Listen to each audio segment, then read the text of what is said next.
Evolving your skills is a big part of taking charge of your career, but it's easier said than done. I'm Courtney Eckerle, Managing Editor of MarketingSherpa here, the Media Center at DMA's annual event, and sitting with me is Amy Radin, who is the Digital and Marketing Advisor at the Daily Innovator. Welcome. Thank you. Glad to be here. So tell me, how does someone take that first step towards evolving their career? I think the first step is really knowing what your passion is and what it is you really want to do and sticking to that. You know, I find, especially as I coach and mentor younger people, there's so much pressure coming from their parents, coming from their peers, coming from college advisors to go down a certain path. And really the starting point to being successful in whatever terms you define success is knowing what's my passion, what are my strengths, and then networking to situate yourself in an environment and culture where you can really bring your strengths and passions to life. So kind of tuning out the noise of everyone else and really understanding what it is that you want. Yeah, and I think that's actually a really interesting point about noise, because I always say to people, I've spent my career, especially the last 15 years, working on innovation, and the key to innovation is figuring out what's next, what's not happening today. And I always say you have to walk a tightrope of listening really carefully, being open to the possibility that there's something out there that you need to understand and change about your direction, but also being willing to shut down the noise and know when you have to have the courage of your convictions.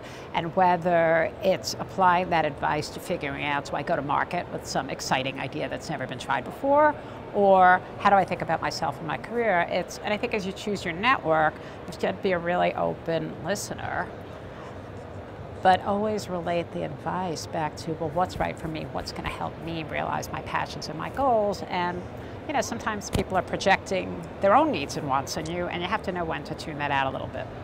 I think that's a really interesting point about listening, because I think when a lot of people ask themselves, what am I passionate about?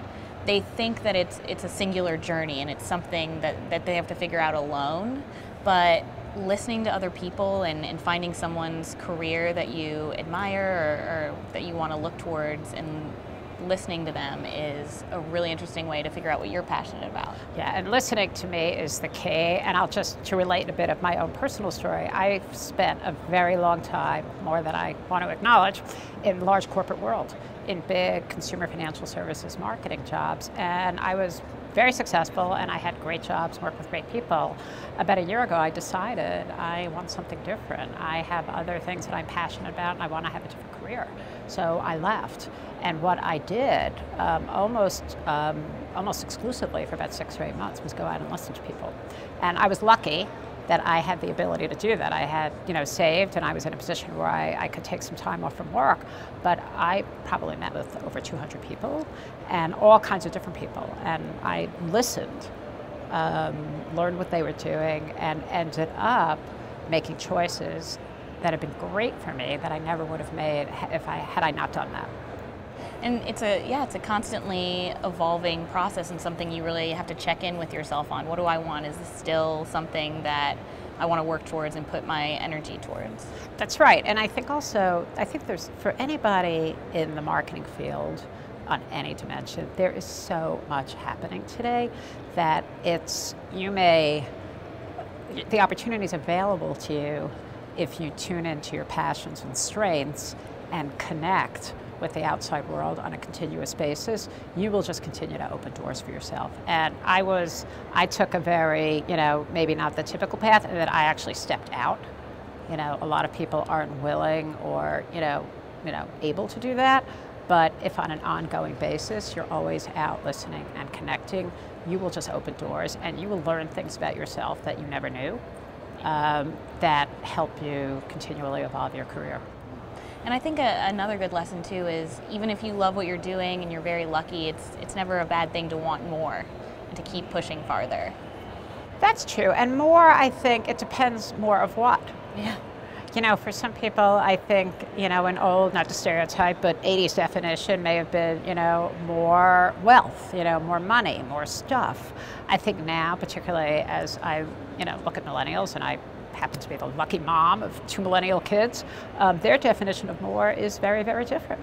It's more experiences, more quality time, more time with friends, more knowledge, more whatever, but it's not so much about, maybe a boomer definition of, what more is important. I think also you have to know that. What's your definition of success? That's true, actually. So what would you say you see people struggling with, maybe, from that perspective? Yeah, I think we all run, we become used to what we're doing, and we become good at it.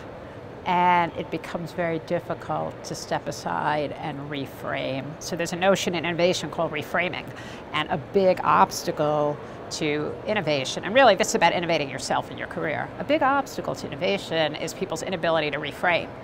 So you can't see an old problem with an existing solution as a new problem with a new solution.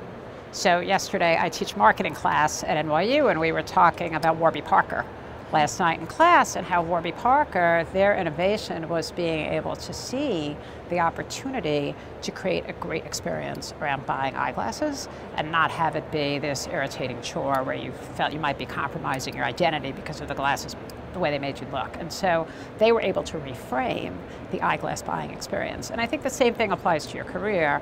How do you reframe? And I think it's just hard. You get stuck. And I think also, one thing I saw having moved from the corporate world to a much more entrepreneurial world is your reference group, the people you associate with every day, are all in that world too. So it's almost like you get stuck in this magnetic field, which may be a really good, happy, and successful field, but you don't even realize what else is out there. So it's jumping out and pushing yourself to reframe. It takes personal and internal effort. Nobody is going to help you do it. You have to want to do it and just give yourself a little push.